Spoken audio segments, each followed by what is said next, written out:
There are some items in Season of Discovery that you can buy right now and make a lot of profit and make a lot of gold, basically doing nothing by the time Phase 2 comes out. In WoW, prices change all the time, depending on supply and demand of course, and you can take advantage of this like you can in real life and make some easy money. Similar to real life, the richest players in WoW put their gold into items in this inflationary environment, while the plebs realize the inflation.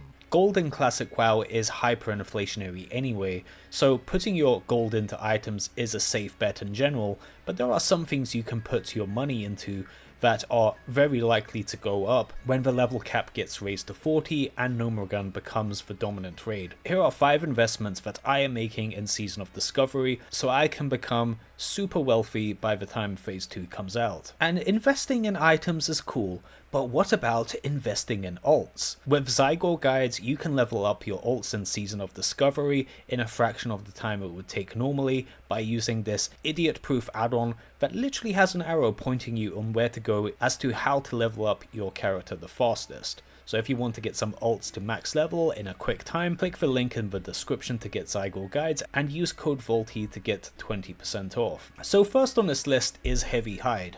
Now, Heavy Hide goes for about 3 silver as of this recording. I think Heavy Hide is an absolute steal. So what is Heavy Hide? Heavy Hides are basically acquirable from, I believe it's starting at around like level 27 skinnable monsters. If you skin them, they have a small chance to give you a Heavy Hide. Now, the issue with the Heavy Hides, is, especially in this phase, is that they don't have any use case. Like, you cannot use Heavy Hide in any recipe with level working at 150 being the cap. But when we get to the next expansion, Heavy Hides is going to have way more use. They go for 3 silver. 3 silver. So that's basically free. Like, I started buying these when they were around 2 silver, which is insane. But like, you know, there's going to be like some Waylaid Supplies recipe that requires a Heavy Hide, and it's just going to like 10x the price. I think it's a pretty safe bet to get Heavy Hide at 3 silver at this point.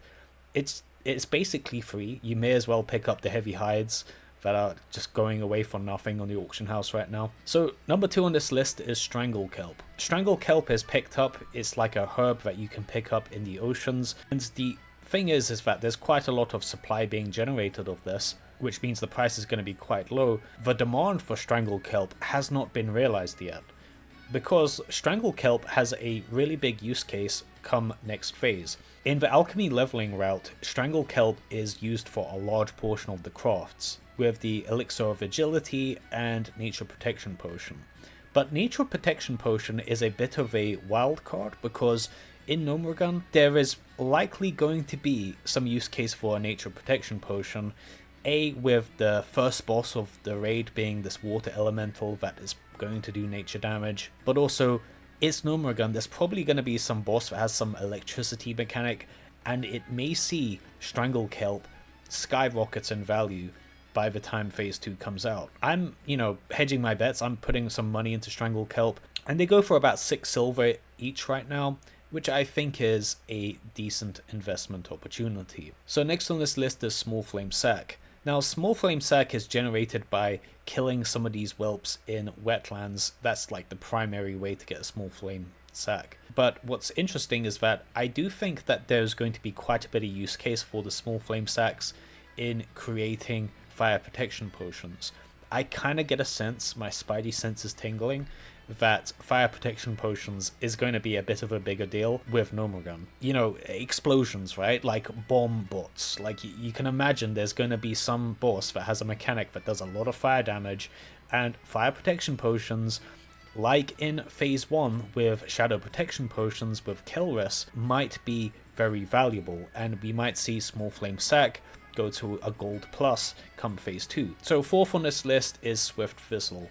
Now, the interesting thing with Swift Thistle is that this is a crucial herb that is used by rogues to create Thistle Tea. Thistle Tea is used by rogue pumpers, especially rogues that want to pass, in getting the best damage possible, because Thistle Tea requires Swift Thistle to make, and it restores 100 energy. It's a unique rogue thing, and it basically maximizes a rogue's DPS. The thing with Swift Thistle is that it's only generated by low level herbs in low level zones. So once we graduate to level 40, there's going to be a lot fewer Swift Thistle being generated. So the supply of Swift Thistle being generated is going to take a sharp decline once we get out of, like, you know, the Barrens and so on. So Swift Thistle, I think, is an easy buy. Right now it's like 19 silver, which seems kind of steep, but it may go down after this video. I think it's a decent buy. I think it could go quite a bit higher from here. Last on this list is Kingsblood. Now, Kingsblood is generated in zones right now. The zones that we're spending the majority of our time, there's Kingsblood being generated in, and that's why the supply is quite high. So I think if we buy Kingsblood, similar in, you know, concept to the Swift Thistle, if we buy it now while Kingsblood is a lot is being generated, I think we could see Kingsblood go up quite a bit, as Kingsblood is going to be used in various alchemy recipes. So I think Kingsblood is a decent buy. Right now it's about 10 silver. I think it's quite a safe bet to put your gold into. If you want to see 3 easy gold farms that you can do, click the video on screen here.